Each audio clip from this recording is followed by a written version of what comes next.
Sarah Martinez walked through the glass doors of Blackwater Security Solutions on a rainy Tuesday morning, her worn leather messenger bag slung over her shoulder and her resume clutched in her slightly trembling hand. At 28, she looked younger than her years, with shoulder-length dark hair pulled back in a simple ponytail and wearing a conservative navy blazer that she bought specifically for this interview. To anyone watching, she appeared to be just another hopeful applicant trying to break into the lucrative world of private security. The receptionist, a blonde woman in her 30s with perfectly manicured nails, looked up from her computer screen with barely concealed disinterest. "You must be Sarah Martinez," she said, not bothering to hide the skeptical tone in her voice. "Mr. Davidson is expecting you. Third floor, conference room B." Sarah nodded politely and made her way to the elevator, feeling the weight of several pairs of eyes on her back. The lobby was filled with other applicants, all of them men, all of them looking like they'd stepped out of an action movie.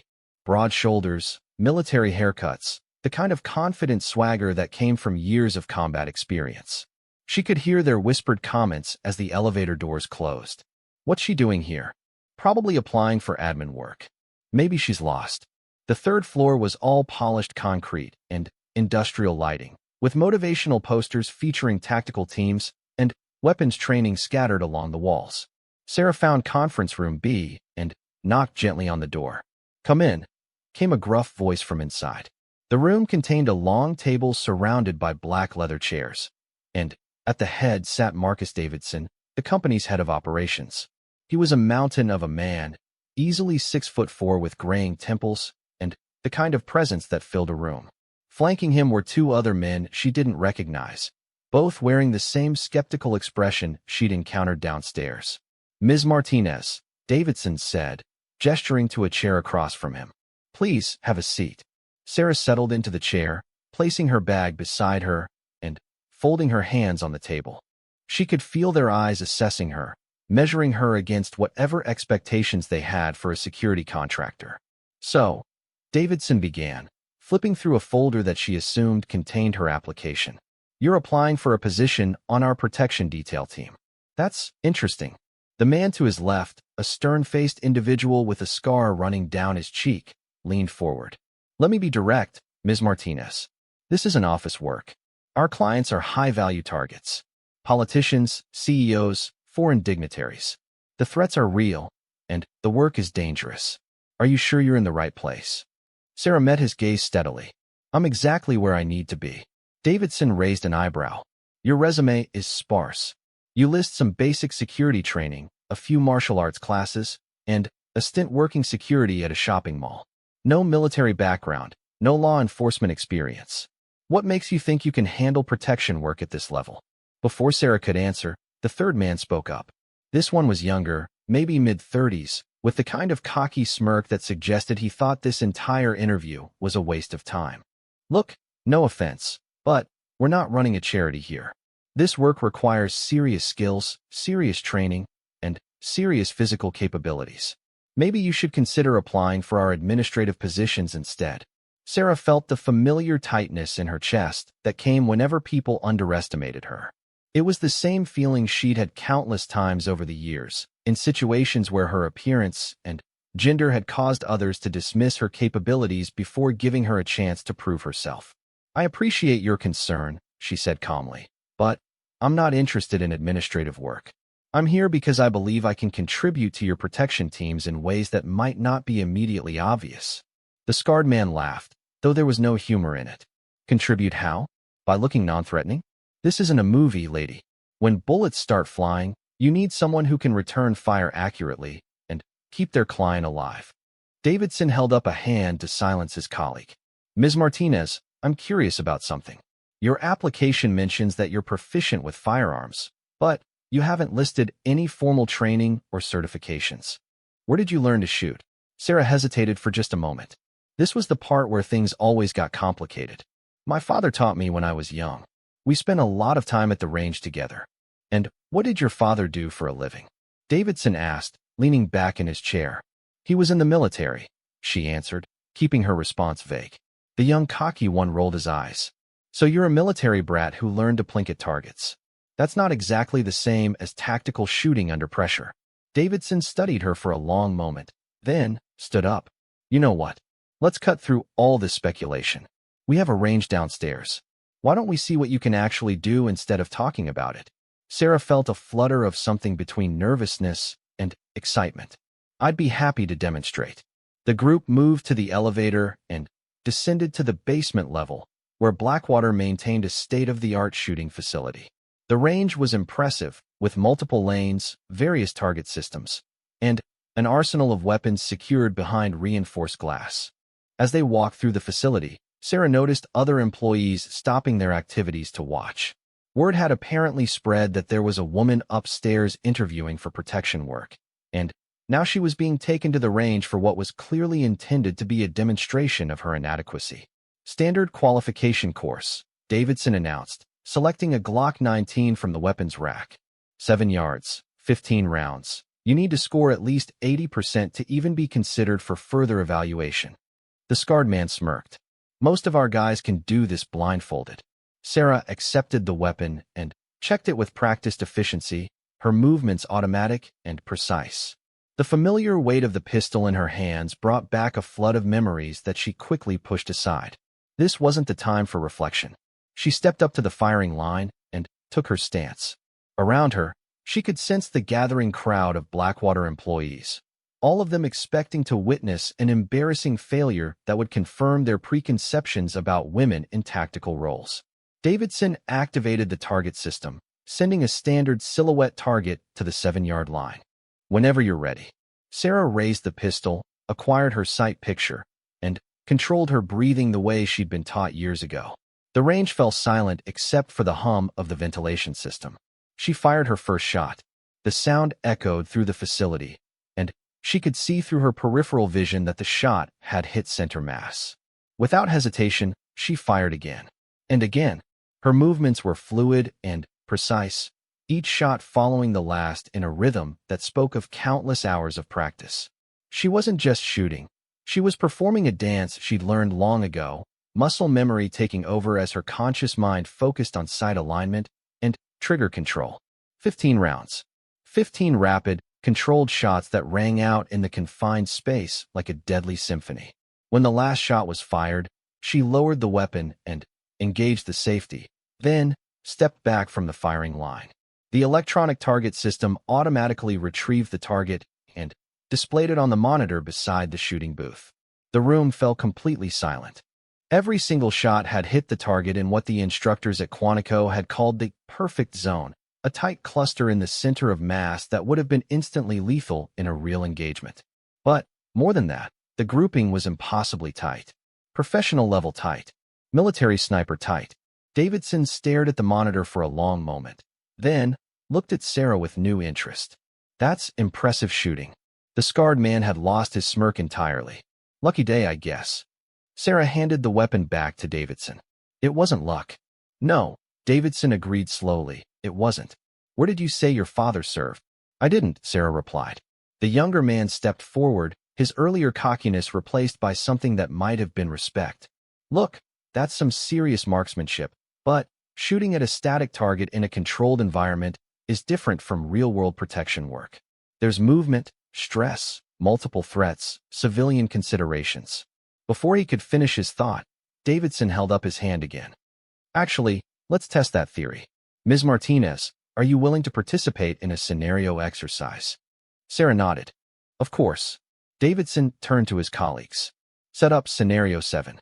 Full threat assessment, multiple attackers, VIP protection protocol. The scarred man looked skeptical. Sir, are you sure? That scenario is designed for experienced operators. If she gets hurt, she won't get hurt, Davidson said firmly. Will you, Ms. Martinez? Sarah met his gaze. No, sir, I won't. 20 minutes later, Sarah found herself in Blackwater's tactical training facility, a sophisticated setup that could simulate various real-world scenarios using paintball ammunition and professional actors. She'd been equipped with protective gear and a modified pistol that fired marking rounds instead of live ammunition. The scenario was straightforward but challenging. Escort a VIP, played by one of the training staff, from point A to point B while multiple attackers attempted to neutralize both the protector and the principal. It was the kind of exercise that tested not just marksmanship, but tactical thinking, situational awareness, and the ability to make split-second decisions under pressure. A crowd had gathered in the observation area, including Davidson and his team, plus a dozen other Blackwater employees who'd heard about the unusual interview taking place. Sarah could see them through the one-way glass, some placing what appeared to be bets on how quickly she would fail. The scenario began with Sarah positioned beside her principal, a middle-aged instructor named Roberts who was playing the role of a corporate executive. Their objective was to move from their current position in a mock office building to an extraction point 50 meters away, navigating through corridors and open areas where attackers could be waiting. "Stay close," Sarah instructed Roberts, her voice calm and professional. "When I move, you move. When I stop, you stop. Keep low and let me handle any threats." Roberts nodded, though she could see surprise in his eyes at her authoritative tone. They began moving, Sarah taking point with her weapon ready but not raised in a way that would alarm civilians in a real scenario. Her eyes constantly scanned their environment, looking for potential threats, escape routes, and defensive positions. They made it through the first corridor without incident. But, as they approached the main atrium of the mock building, Sarah caught a glimpse of movement in her peripheral vision. Two attackers were positioned behind mock planters, waiting to establish crossfire. Without breaking stride, Sarah smoothly drew her weapon and fired two quick shots while simultaneously pushing Roberts toward cover behind a concrete pillar. Both attackers were eliminated before they could return fire, their protective gear registering the hits with loud electronic beeps. "How did you?" Roberts started to ask. "Not now," Sarah cut him off, already scanning for the next threat. They continued through the scenario, and with each encounter, Sarah's movements became more fluid and confident. She eliminated threats with mechanical precision, always keeping her principal safe while maintaining momentum toward their objective. At one point, 3 attackers attempted to ambush them from multiple directions simultaneously. Sarah assessed the threat in a split second, identified the most dangerous shooter, eliminated him first, then used the momentary confusion to reposition herself and Roberts before systematically neutralizing the remaining threats. The entire scenario took 12 minutes. When it was over, Sarah had successfully delivered her principal to the extraction point without either of them sustaining a single hit. She'd engaged 7 different attackers and eliminated all of them with shot placements that would have been immediately disabling in a real confrontation. The training facility fell silent as the exercise concluded. Through the observation window, Sarah could see the expressions of shock on the faces of the watching Blackwater employees. The cocky young man from the interview was staring at her with his mouth literally hanging open. Davidson's voice came through the intercom system. "Outstanding work, Ms. Martinez. Please return to the conference room." Back upstairs, the atmosphere in the conference room was completely different. The 3 men who had been skeptical and dismissive an hour earlier now looked at her with something approaching awe. Davidson leaned forward, his earlier casual demeanor replaced by intense focus. "Ms. Martinez, I'm going to ask you a direct question, and I need you to give me an honest answer. What's your real background?" Sarah took a deep breath. She'd known this moment would come eventually. It always did when her skills became apparent to people who understood what they were seeing. "I spent 8 years in the Navy," she said quietly.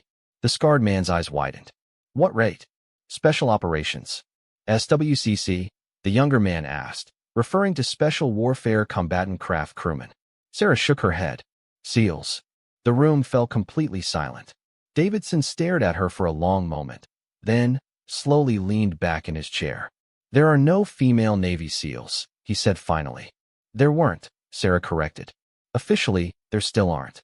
I was part of a classified pilot program that was discontinued after 2 years. Very few people know it ever existed." Davidson's expression had shifted from skepticism to intense curiosity. As a former Marine recon operator himself, he understood exactly what it meant to successfully complete SEAL training, regardless of gender. "What was your specialty?" he asked. "Precision shooting, counter-sniper operations, high-value target elimination." The younger man was shaking his head in disbelief. "But your resume, the mall security job." Sarah allowed herself a small smile. You try explaining Navy SEAL training to civilian employers when the program you were in was classified and officially never existed. Most people react the same way you did when you first saw me.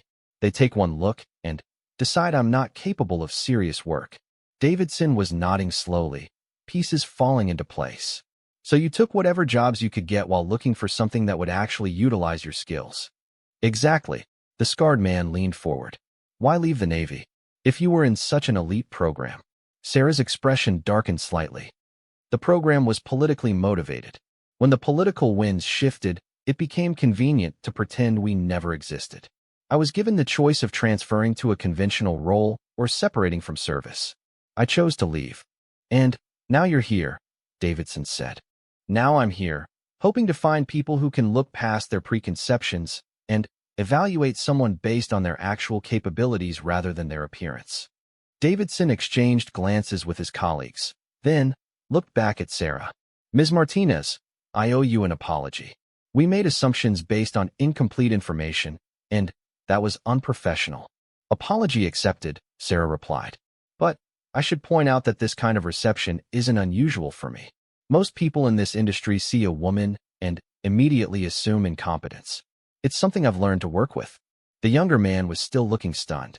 Those shots downstairs, that scenario, that was SEAL-level performance. Because I am SEAL-level qualified, regardless of what the official records might say.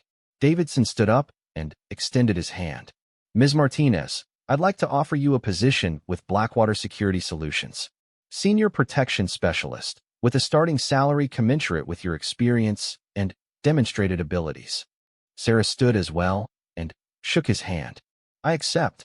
As they discussed the details of her employment, Sarah felt a familiar sense of satisfaction. Once again, her skills had spoken louder than people's prejudices. Once again, she'd proven that competence had nothing to do with gender and everything to do with training, dedication, and the willingness to do whatever it took to excel. But even as she celebrated this small victory, Sarah knew that the real challenges were just beginning. Working in private security meant dealing with clients who might have the same preconceptions as her new employers had initially displayed. It meant proving herself over and over again, every day, in situations where failure could mean someone's death. She was ready for it. She'd been ready for years. After the meeting concluded and the paperwork was completed, Sarah found herself in the elevator with Davidson as they headed back to the lobby. Can I ask you something? Davidson said as the elevator descended. Of course. How many people know about your real background? Sarah considered the question. Very few. Most of my former teammates are still active duty and can't discuss it. The program was compartmentalized, so even within the SEAL community, knowledge was limited. And your family? My father knows, obviously. He was the one who recommended I apply for the program in the first place. My mother. Sarah paused. My mother thinks I spent 8 years doing administrative work on naval bases. Davidson nodded. Probably better that way. The elevator doors opened, and they stepped into the lobby. Several of the applicants who had been waiting earlier were still there, and Sarah could feel their eyes on her as she walked past.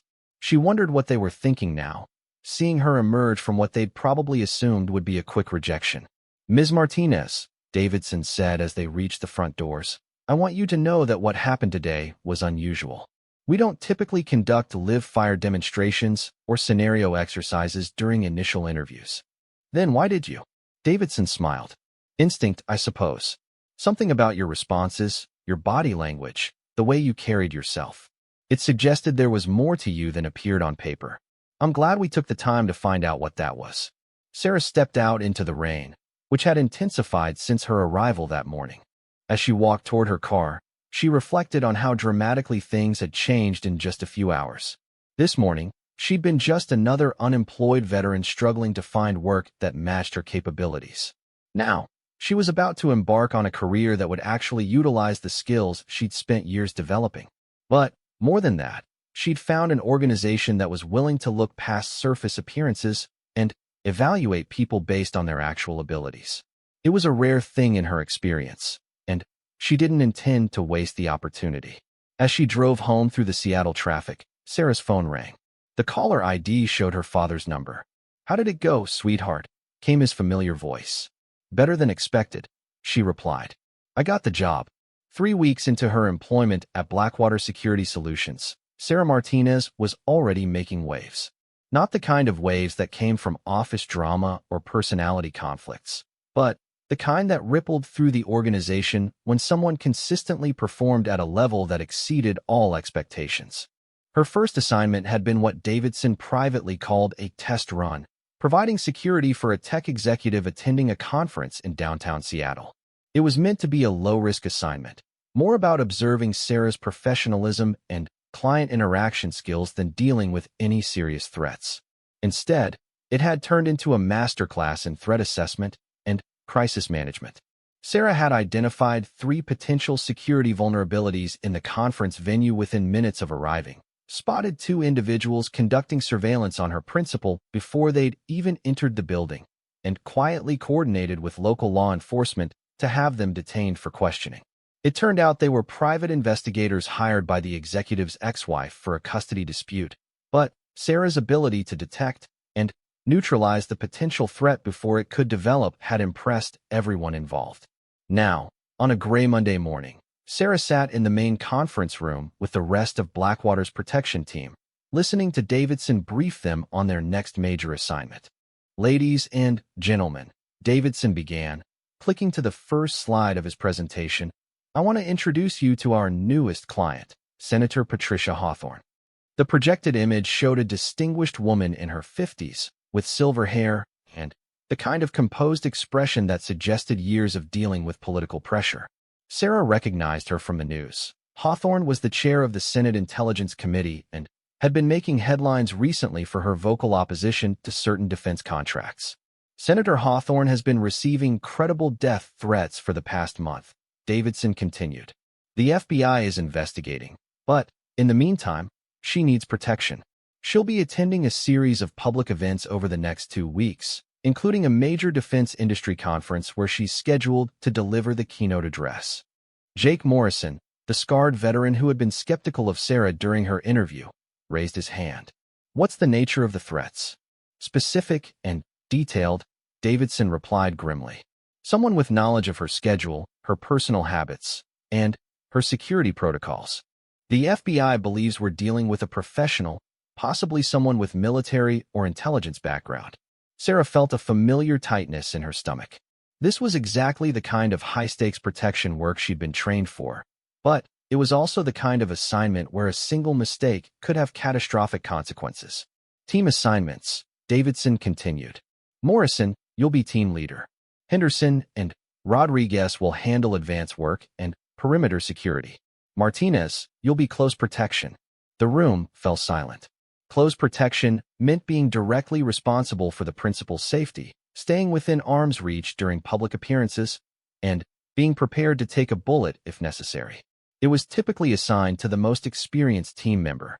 Tommy Henderson, the younger operative who had originally suggested Sarah apply for administrative work, looked confused. "Sir, no offense to Martinez, but shouldn't close protection go to someone with more field experience?" Davidson's expression remained neutral. "Martinez has the most relevant experience for this particular assignment." Sarah understood what he meant, even if the others didn't. Close protection required more than just the willingness to throw yourself in front of a bullet. It required the ability to accurately assess threats, make split-second decisions about the level of response required, and eliminate hostile actors with surgical precision while minimizing collateral damage. Her SEAL training had prepared her for exactly these situations. But she could see the doubt in her teammates' eyes.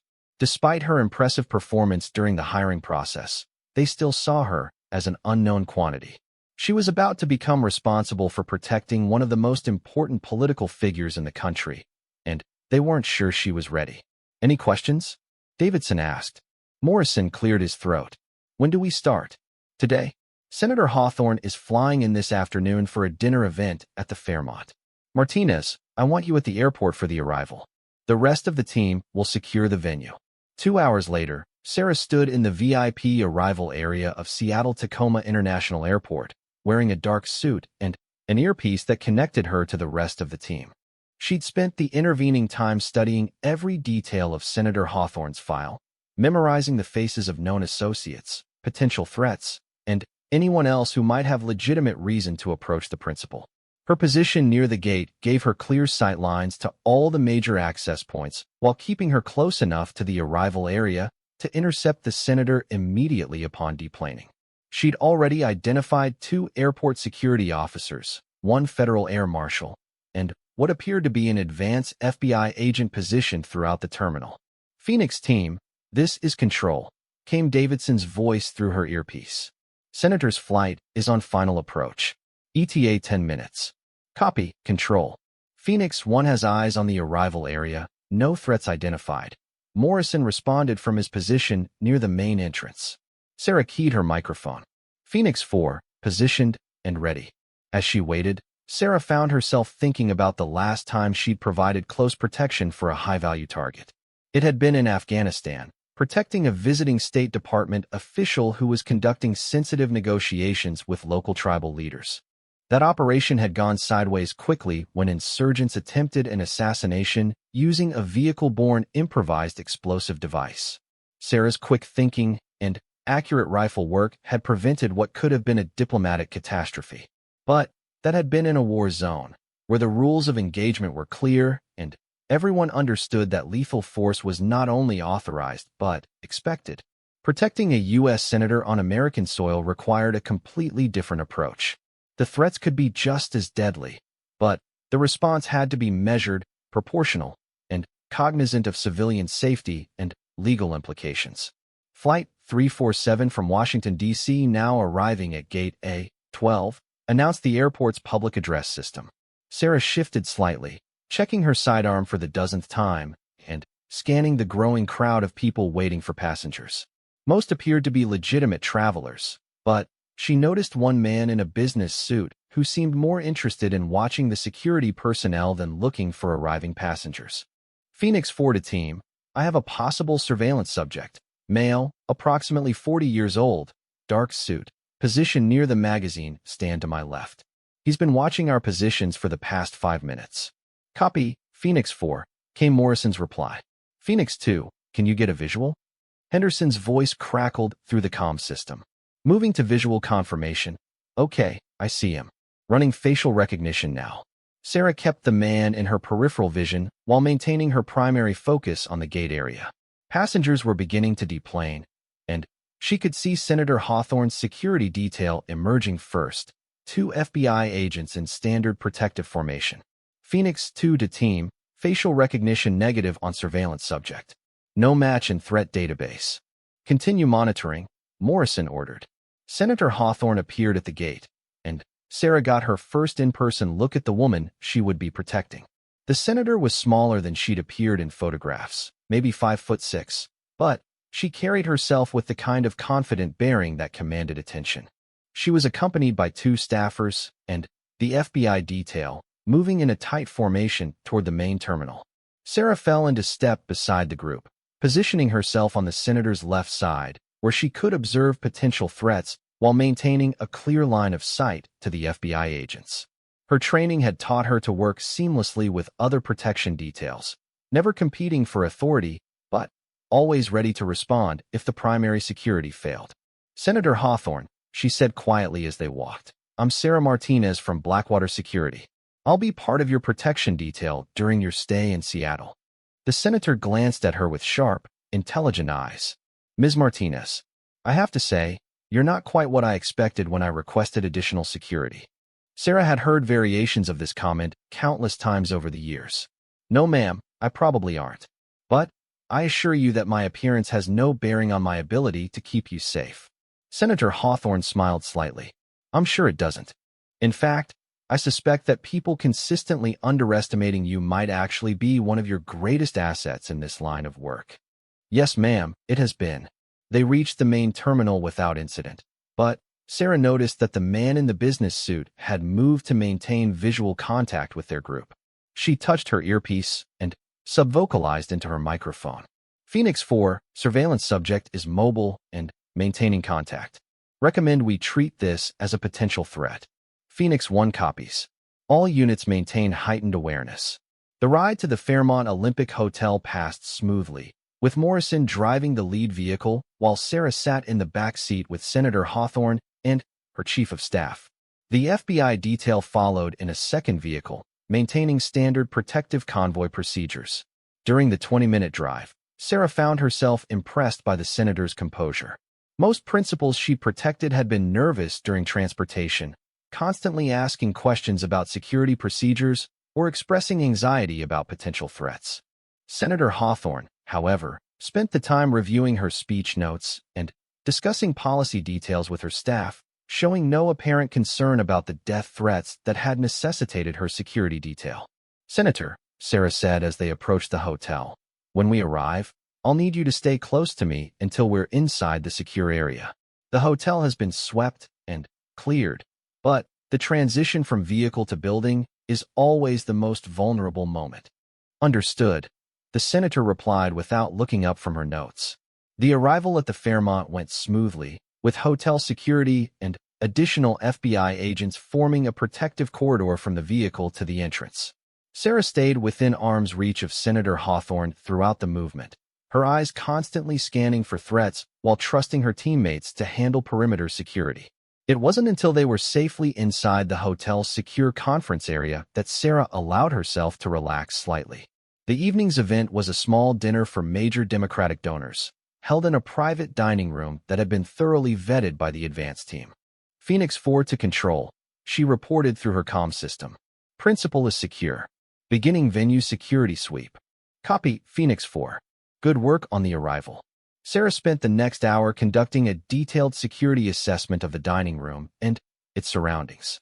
She identified 3 emergency exits, memorized the locations of all hotel security personnel, and established sight lines that would allow her to observe the entire room while maintaining proximity to Senator Hawthorne. The dinner itself was a model of low-key political networking. About 30 guests, all of whom had been pre-screened by the FBI, engaged in the kind of polite conversation that characterized high-dollar fundraising events. Senator Hawthorne worked the room with practiced ease, discussing policy positions and campaign strategy while Sarah maintained a discreet but constant presence nearby. It was during the main course that Sarah first noticed something was wrong. She was positioned near the wall where she could observe both the dining room and the service entrance when she spotted one of the waitstaff behaving oddly. The man was young, maybe mid-20s, with the kind of nervous energy that could indicate either inexperience or something more sinister. What caught her attention was the way he kept glancing at Senator Hawthorne's table instead of focusing on his service duties. Sarah touched her earpiece and activated her microphone on a discreet channel that wouldn't be heard by the dinner guests. "Phoenix 4 to team, I have a potential issue with catering staff. Waiter, approximately 25 years old, brown hair, serving section 3. He's showing unusual interest in the principal." "Copy, Phoenix 4, Morrison's voice replied. "Phoenix 2, can you confirm background checks on all catering staff?" Henderson's voice came through after a moment. "Checking with hotel security. All catering staff were background checked this afternoon. Running individual verification now." Sarah kept watching the waiter as he moved through the dining room. Her instincts, honed through years of combat operations and threat assessment training, were telling her that something wasn't right. The man's movements were too deliberate, his attention too focused on Senator Hawthorne's location. "Phoenix 2 to team, I have a problem. The waiter Phoenix 4 identified doesn't match any of the verified catering staff. He's not supposed to be here." Sarah's training took over immediately. She began moving towards Senator Hawthorne's table while simultaneously keying her microphone to alert the FBI detail. "Federal agents, we have an unidentified subject in the dining room. Possible threat to the principal. Waiter in section 3, approaching from the southeast." The FBI agents reacted instantly, beginning to move towards Senator Hawthorne, while Sarah closed the distance from her position near the wall. But the suspicious waiter had also heard the radio traffic. Apparently, he was monitoring their communications. Instead of continuing his approach to Senator Hawthorne's table, the man suddenly reached inside his jacket. Sarah saw the movement and recognized it immediately as someone drawing a concealed weapon. Time seemed to slow down as Sarah's SEAL training kicked in completely. She assessed the tactical situation in a fraction of a second. The shooter was approximately 15 feet from Senator Hawthorne, positioned behind several dinner guests who were unaware of the developing threat. The FBI agents were moving, but wouldn't reach the senator before the shooter could fire. The room was full of civilians who would panic and create chaos once the shooting started. Sarah drew her sidearm in one fluid motion while launching herself towards Senator Hawthorne's table.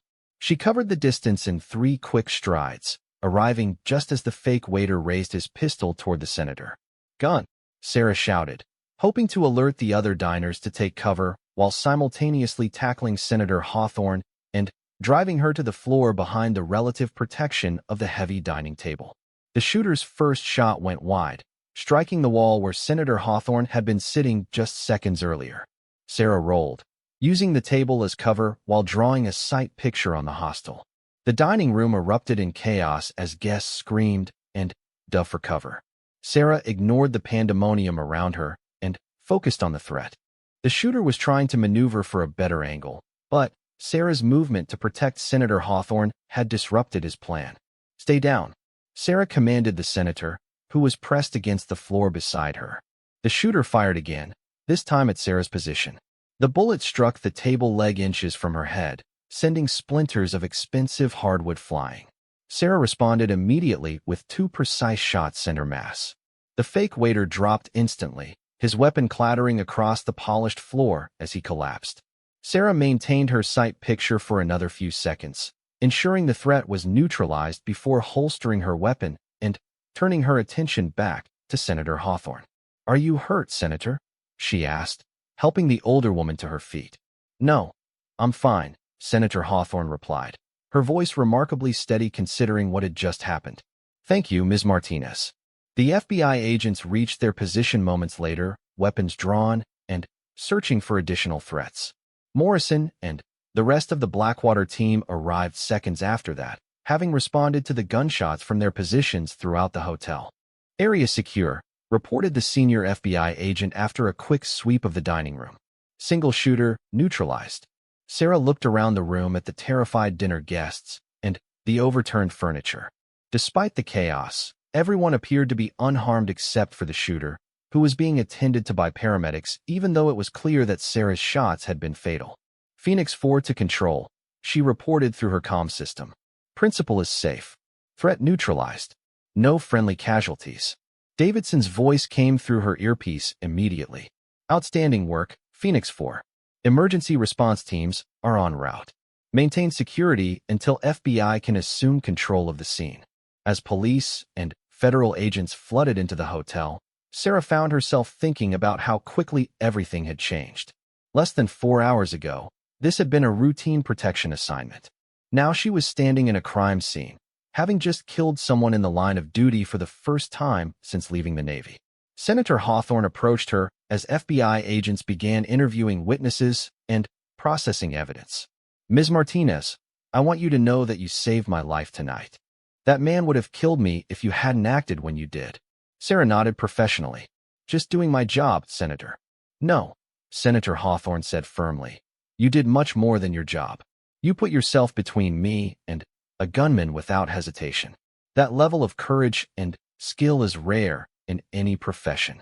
Later, after the initial police interviews and evidence collection were complete, Sarah found herself in a hotel conference room with Davidson and the rest of her team. The adrenaline was wearing off, leaving her feeling drained but alert. "How are you holding up?" Davidson asked. "I'm fine," Sarah replied automatically, then reconsidered. "Actually, I'm better than fine. This is what I was trained for. It feels good to be able to use those skills to actually protect someone." Morrison shook his head in amazement. "I've never seen anything like that. The way you read the threat, positioned yourself, and took the shot, that was textbook perfect." Henderson nodded in agreement. "I owe you an apology, Martinez. When Davidson assigned you close protection, I thought he was making a mistake. I was wrong." Sarah appreciated the acknowledgement, but she was more concerned with the larger implications of what had happened. The morning after the assassination attempt, Sarah arrived at Blackwater's offices to find the place buzzing with activity. News of the shooting had made national headlines, and the company's phones hadn't stopped ringing since dawn. Reporters wanted interviews, potential clients were calling about security services, and federal agents were requesting additional information about the incident. Davidson met her at the elevator, looking like he hadn't slept much. "How are you feeling?" "Ready to get back to work," Sarah replied. "What's the status on Senator Hawthorne?" "She's secure at an undisclosed location. FBI moved her after the hospital cleared her for minor injuries from when you tackled her. They want to brief us on the investigation findings in an hour." They made their way to the main conference room, where Sarah found Morrison, Henderson, and Rodriguez already assembled along with several FBI agents she didn't recognize. At the head of the table sat Special Agent Catherine Mills, a serious-looking woman in her 40s who radiated the kind of professional competence that came from years of high-stakes investigations. "Ms. Martinez," Agent Mills said as Sarah took her seat. "First, let me commend you on your actions last night. Your response probably saved Senator Hawthorne's life and prevented what could have been a much more catastrophic situation." "Thank you," Sarah replied. "Do we know anything more about the shooter?" Agent Mills opened a file folder and spread several photographs across the table. Marcus Webb, age 28, discharged from the Army Rangers 3 years ago for violent conduct and disobedience of orders. Since then, he's worked as a freelance contractor for various questionable organizations. One of the photos showed Webb in military dress uniform, looking considerably younger and more disciplined than the man Sarah had confronted the night before. Another showed him in civilian clothes, apparently taken during surveillance. "The interesting part," Agent Mills continued, "is that Webb received a substantial payment 2 weeks ago. $50,000, wired from an offshore account that we're still working to trace. Someone paid him very well to kill Senator Hawthorne." Davidson leaned forward. "Any leads on who that someone might be?" "We're exploring several possibilities. Senator Hawthorne chairs the Intelligence Committee and has been vocal about investigating irregularities in certain defense contracts.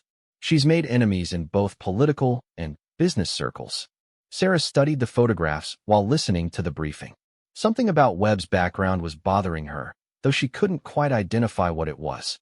"Agent Mills," she said, "you mentioned he was discharged for violent conduct. Do you have specifics on that?" The FBI agent consulted her notes. "Multiple incidents involving excessive force during training exercises. He seemed to have difficulty distinguishing between combat scenarios and training situations.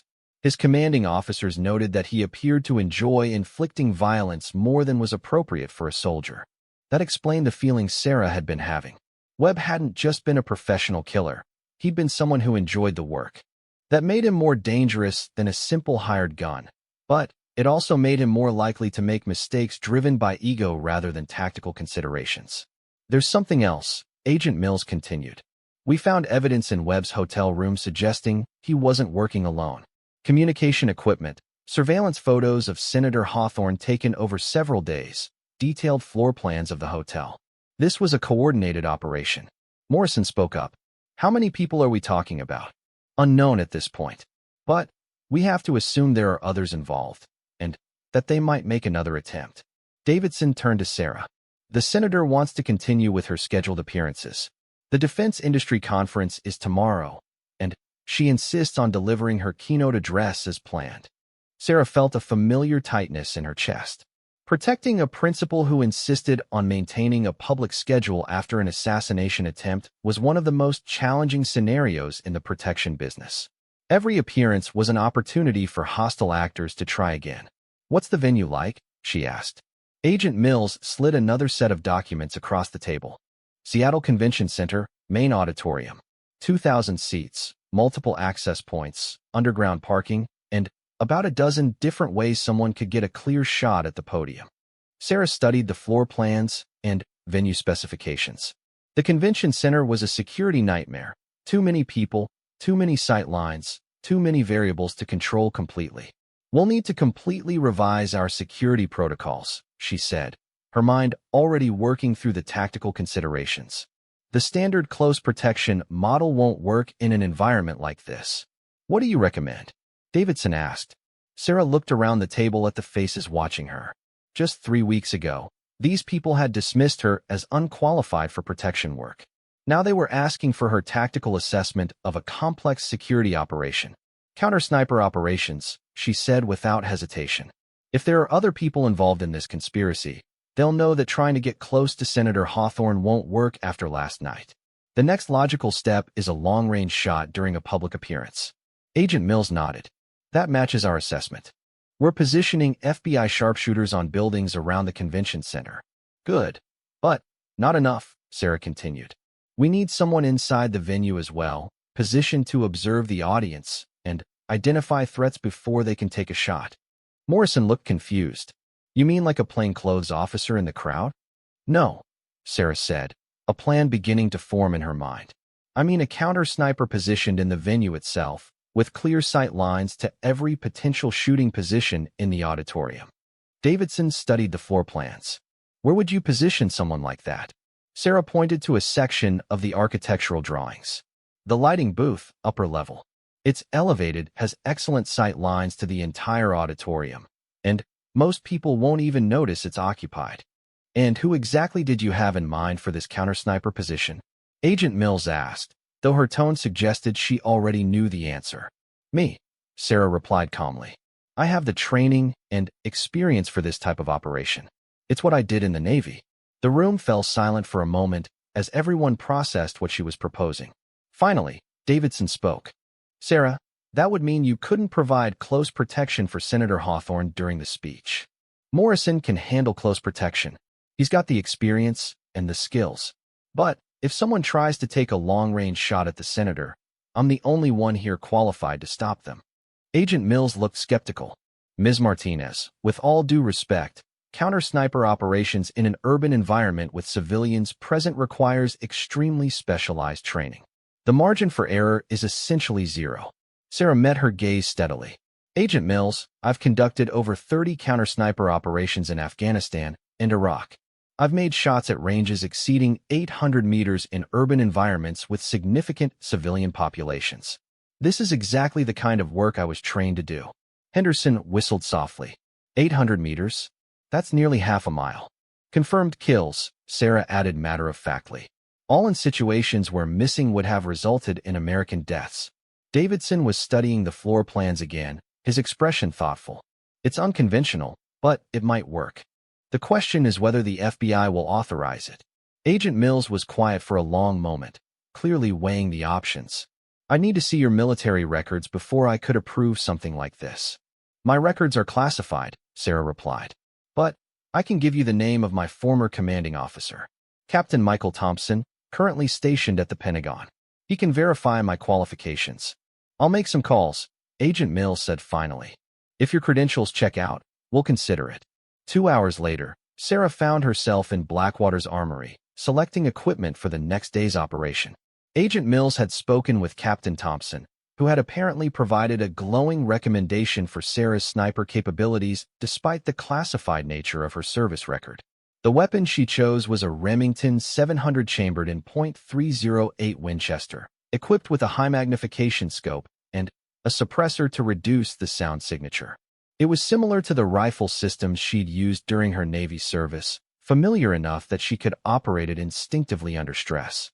Long time since you've used one of these? Morrison asked, watching her check the rifle's action and scope adjustments. Not really, Sarah replied, working the bolt smoothly. I try to get to the long-range course at least once a month to keep my skills current. Why? Henderson asked. I mean, if you were working mall security, why keep up with sniper training? Sarah looked up from the rifle. Because you never know when you might need those skills again. And because some skills are too important to let deteriorate.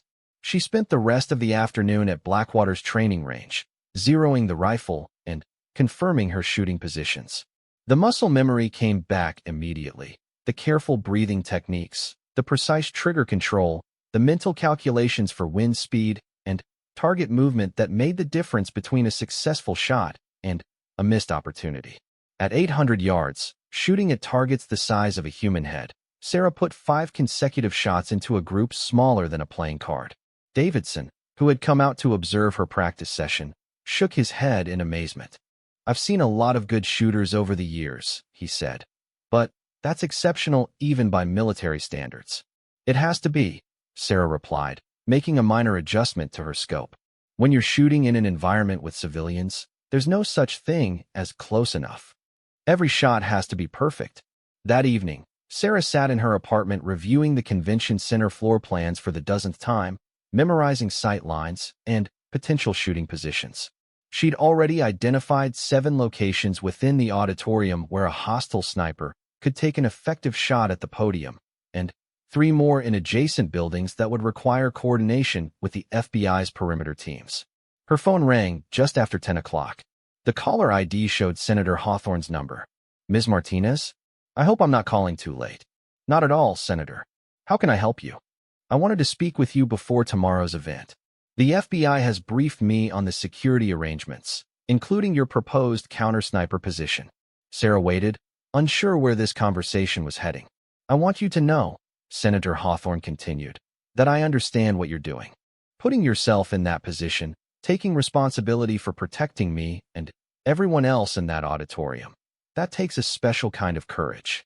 It's just tactical necessity, Senator. No, Ms. Martinez, it's much more than that. And I want you to know that I have complete confidence in your abilities. After ending the call, Sarah spent another hour reviewing her equipment and mentally rehearsing the next day's operation. Everything had to go perfectly. The margin for error in counter-sniper work was essentially zero, especially in a venue filled with innocent civilians. She was putting herself in a position where she might have to take a life to save lives, and she had to be prepared to make that choice without hesitation if the moment came. The next morning dawned gray and drizzly, typical Seattle weather that would actually work in Sarah's favor by reducing visibility for any potential hostile snipers. She arrived at the convention center 4 hours before Senator Hawthorne's scheduled speech, giving herself time to establish her position and conduct a final security sweep. The lighting booth was exactly what she'd hoped for, elevated, concealed, and offering clear sight lines to every section of the auditorium.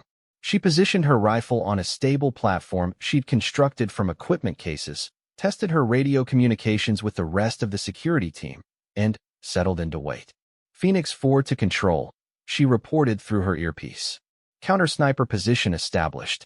I have clear sight lines to all identified threat positions. Copy, Phoenix 4, came Davidson's reply. FBI perimeter teams report, all clear. Senator's motorcade departed the secure location 5 minutes ago.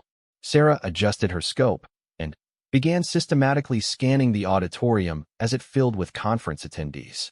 Defense industry executives, military contractors, government officials, and journalists took their seats, most of them unaware of the security drama that had necessitated the extensive precautions.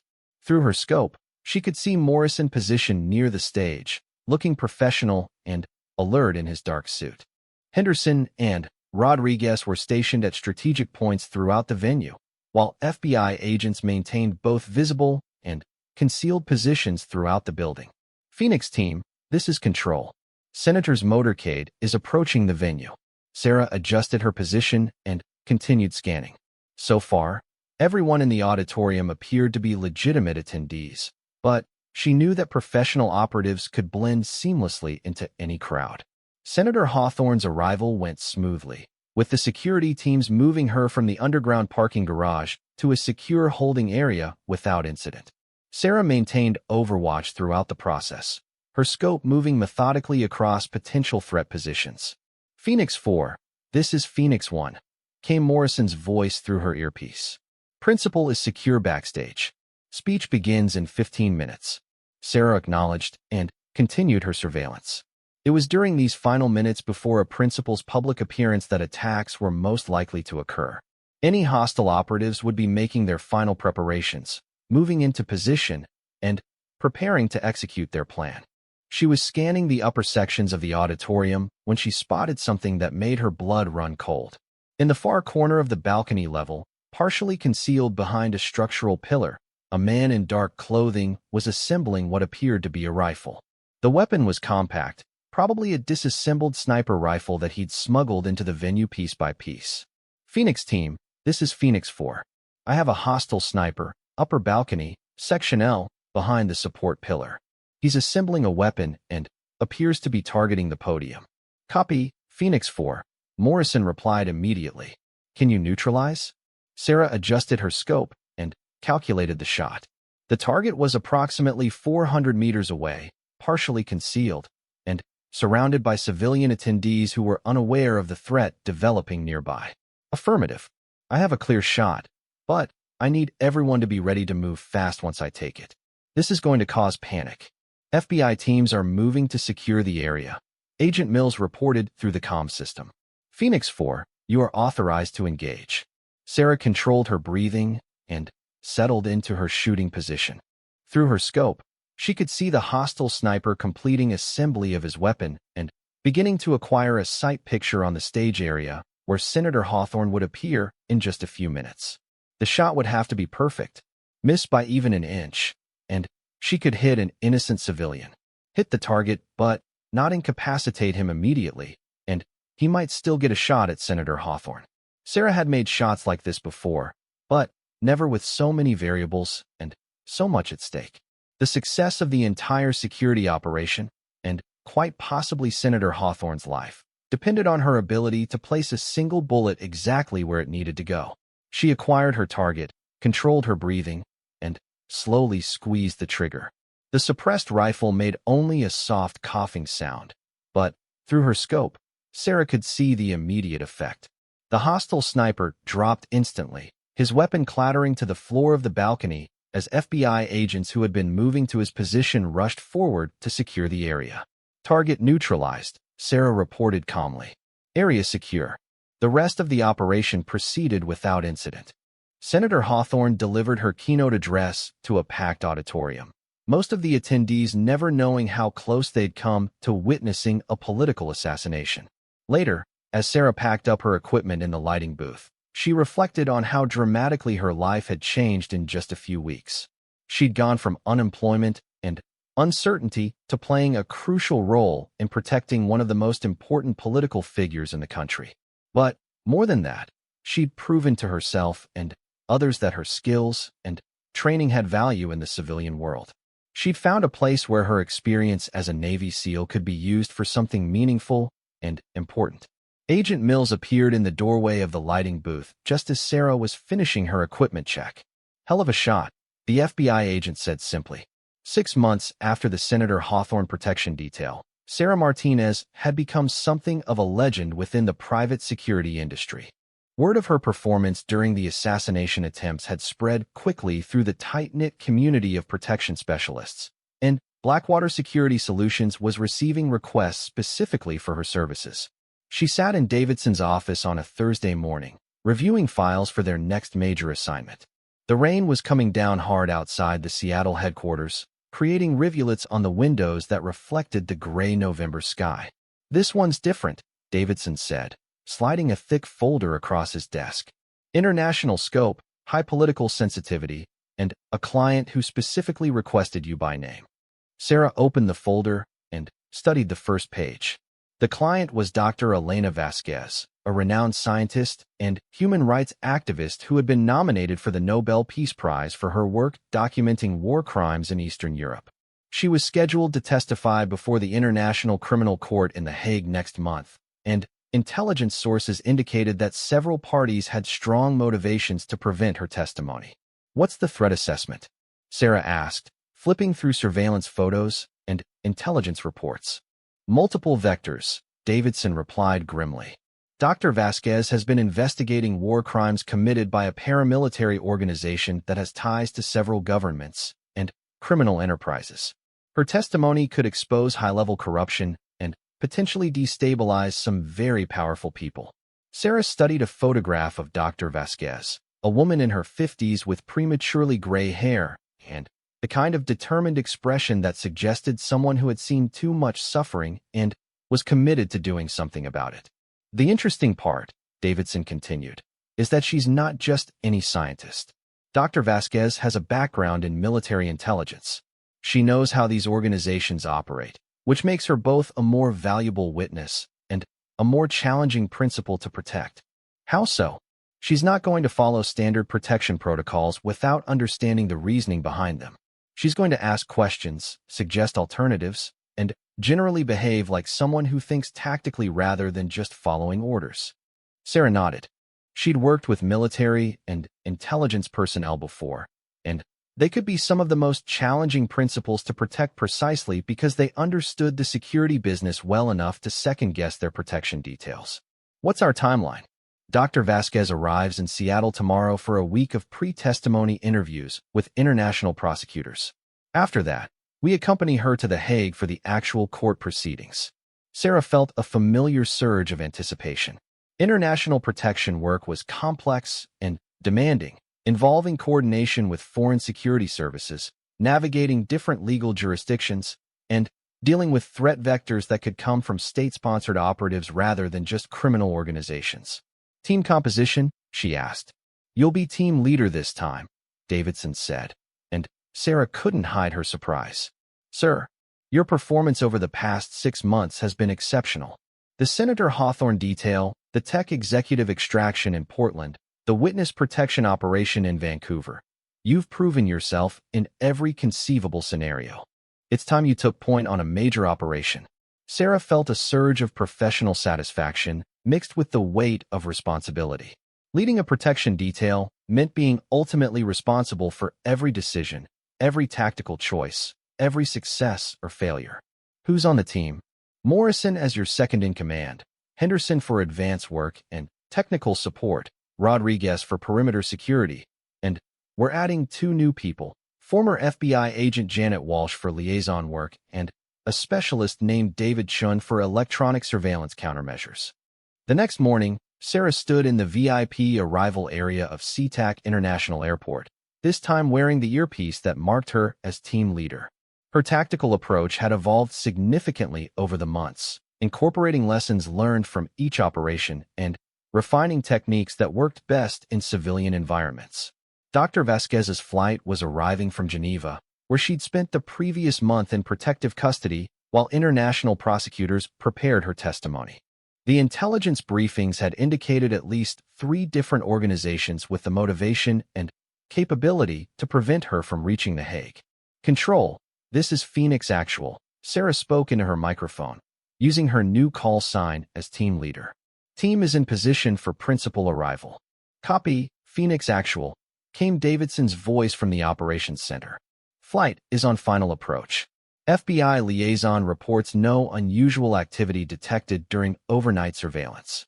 Sarah had positioned her team according to lessons learned from previous operations. Morrison was stationed near the gate area with clear sight lines to all access points. Henderson was monitoring electronic communications and surveillance detection. Rodriguez maintained overwatch of the terminal perimeter, and Walsh was coordinating with airport security and federal agencies. Phoenix 2, status report, Sarah requested. Phoenix 2, all clear at the gate. No surveillance detected, legitimate passengers only, Morrison replied. Dr. Vasquez emerged from the jetway accompanied by 2 Swiss federal police officers who had provided security during her flight. Sarah got her first in-person look at their principal and immediately understood what Davidson had meant about her military background. The scientist moved with the kind of situational awareness that came from years of operating in dangerous environments. Her eyes automatically scanned the terminal, identifying security personnel, exit routes, and potential threats. She carried herself with confident alertness rather than the nervous uncertainty that characterized most protection clients. Dr. Vasquez, Sarah said, approaching with her credentials visible. I'm Sarah Martinez from Blackwater Security. I'll be leading your protection detail during your stay in Seattle. Dr. Vasquez studied her with intelligent dark eyes. Ms. Martinez, I've heard impressive things about your work. Thank you for taking this assignment. As they moved through the airport, Sarah noticed that Dr. Vasquez naturally fell into tactical movement patterns, staying close to her protection detail without being directed and automatically positioning herself to minimize exposure to potential threats. You have military experience, Sarah observed. Spanish Army intelligence, many years ago, Dr. Vasquez confirmed. Before I became a scientist, and apparently a target for war criminals. The drive to the secure hotel passed smoothly, with Sarah's team maintaining standard protective convoy procedures while monitoring for surveillance or potential threats. Dr. Vasquez spent the time reviewing documents for her upcoming interviews, but Sarah noticed she was also observing their security protocols with professional interest. Your tactical approach is quite sophisticated, Dr. Vasquez commented as they neared the hotel. Most protection details I've worked with follow more rigid patterns. Rigid patterns get people killed, Sarah replied. We adapt our methods to the specific threat environment and principal requirements. Spoken like someone with actual combat experience. Sarah glanced at her in the rearview mirror. What makes you say that? The way you position your team, the communication protocols you're using, the route selection.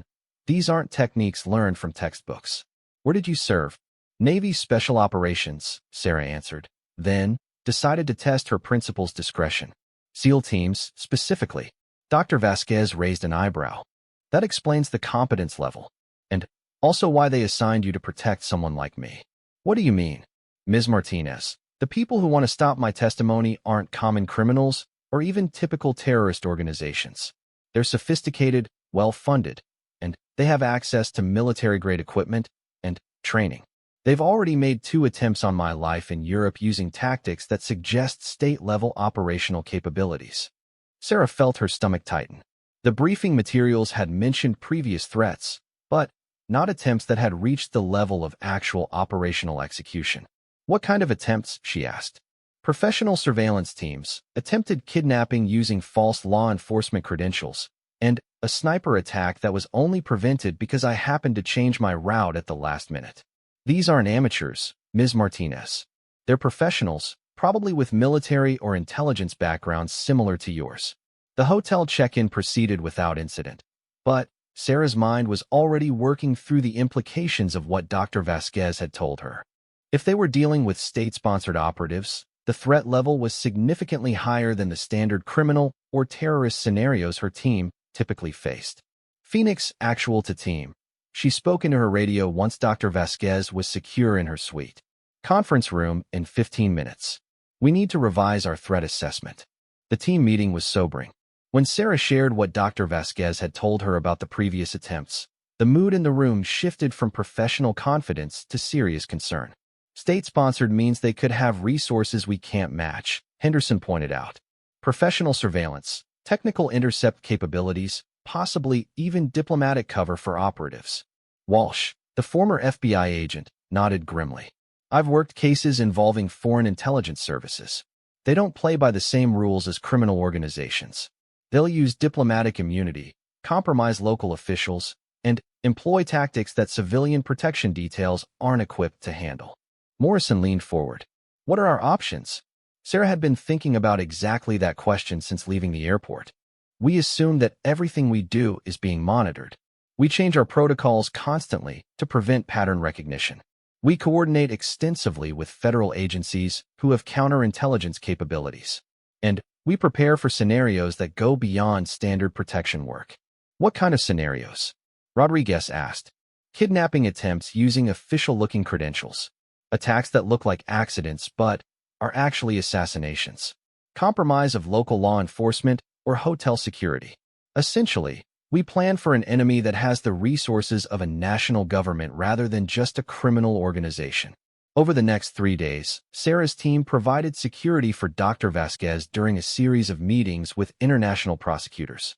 The interviews took place at various secure locations around Seattle, with the team implementing constantly changing security protocols to prevent hostile surveillance from establishing patterns. It was during the 3rd day of interviews that their precautions proved necessary. Sarah was positioned outside the federal building where Dr. Vasquez was meeting with prosecutors when Henderson's voice crackled through her earpiece. Phoenix Actual, I'm detecting unusual electronic activity. Multiple cell phone intercept attempts and what appears to be professional-grade surveillance equipment operating in the area. Phoenix 2, can you confirm visual surveillance? Sarah asked Morrison, who was positioned across the street with a clear view of the building's surroundings. Affirmative. I count at least 3 teams maintaining observation on the building. Professional spacing, counter-surveillance awareness, expensive equipment. These aren't local criminals. Sarah felt the familiar tightness in her chest that came when a protection operation shifted from preventive to reactive mode. Someone was actively conducting reconnaissance on their principal, and the sophistication level suggested exactly the kind of state-sponsored operation Dr. Vasquez had warned about. Phoenix 3, status on perimeter security, she requested from Rodriguez. Phoenix 3, I'm seeing unusual activity in the parking structures adjacent to the federal building. Multiple vehicles with tinted windows that have been stationary for extended periods. Occupants appear to be conducting surveillance. Sarah made the tactical decision that her SEAL training had prepared her for. When facing a superior force with better resources, don't try to match their capabilities. Disrupt their operational planning by doing something unexpected. Phoenix team, we're implementing emergency extraction protocols. The interview schedule is blown, and we need to move the principal to an alternate location immediately. She keyed her radio to the federal frequency that connected her with the FBI agents providing support inside the building. Federal units, this is Blackwater Actual. We have confirmed hostile surveillance and need immediate secure extraction of our principal.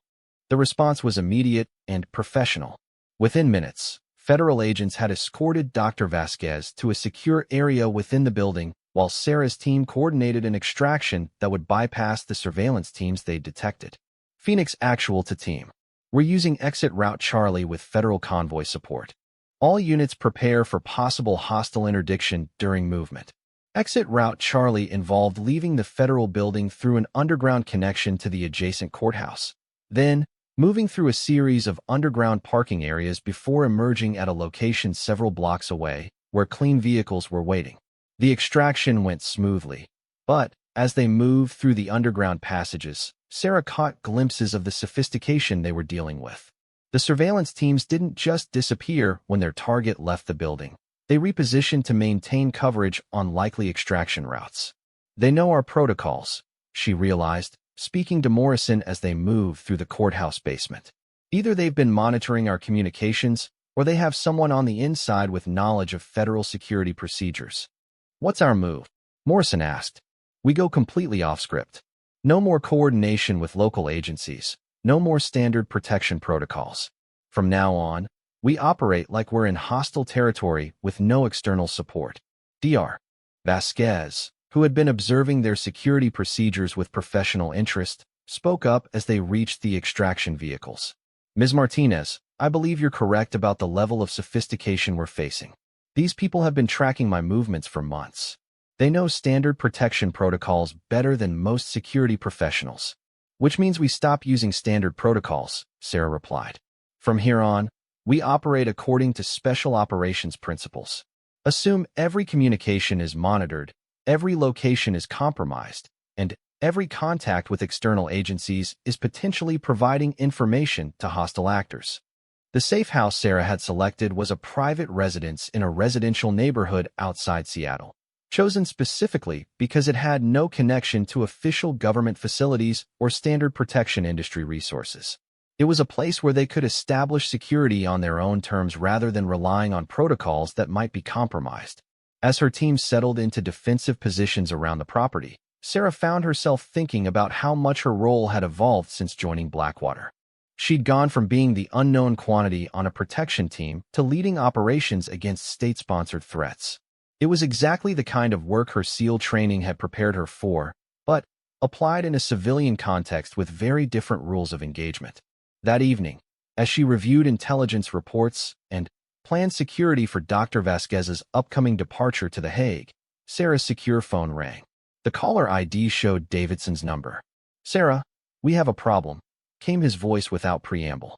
NSA intercepted communications suggesting there's going to be an attempt on Dr. Vasquez during her flight to The Hague. Professional team, military-grade equipment, and they know her flight details. Sarah felt her blood run cold. Air travel was one of the most vulnerable phases of any protection operation, with limited escape routes and minimal control over the environment. How solid is the intelligence? She asked. Solid enough that federal agencies are recommending we postpone her testimony indefinitely. Sarah looked through the window at Dr.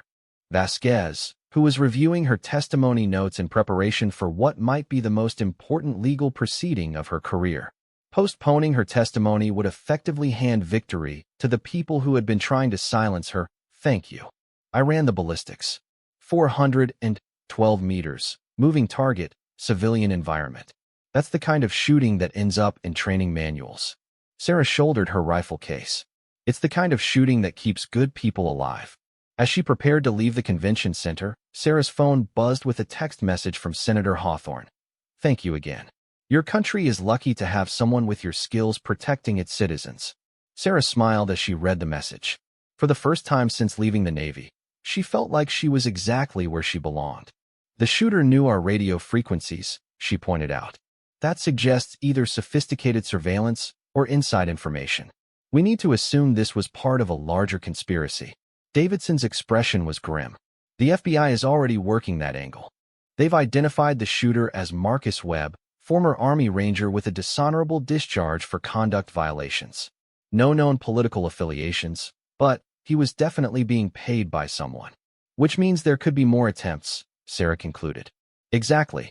Which is why I'm doubling the security detail for the remainder of Senator Hawthorne's visit. Martinez, you'll remain as primary close protection. The senator specifically requested that you continue in that role. Sarah felt a surge of professional satisfaction. In the space of a few hours, she'd gone from being the unknown quantity on the team to being specifically requested by the principal. It was the kind of validation that her skills deserved, earned through performance under the most demanding circumstances possible. But, as she prepared for what would undoubtedly be an intense few days ahead, Sarah couldn't shake the feeling that tonight's attack had been just the beginning. Someone wanted Senator Hawthorne dead badly enough to hire a professional killer. That someone was still out there, probably already planning their next attempt. Sarah had proven tonight that she could protect her principal when things went wrong. Now she needed to prove that she could prevent things from going wrong in the first place. It was going to require every skill she'd learned as a Navy SEAL, and probably a few she'd have to figure out along the way. Outstanding. I knew you would. Are you going to tell them about your decorations? Sarah thought about the medals and commendations locked away in her safe at home, awards for operations that officially never happened in service of a program that didn't exist. Not unless I have to, she said. Actions speak louder than awards anyway. Her father chuckled. That's my girl. Remember, you've got nothing to prove to anyone. You've already proven everything that matters. As Sarah ended the call and continued her drive home, she found herself looking forward to the challenges ahead. For the first time in years, she was going to be able to use her training for its intended purpose, protecting people who needed protection. She just hoped her new colleagues were ready to see what a real Navy SEAL could accomplish when given the chance to do the job she'd been trained for.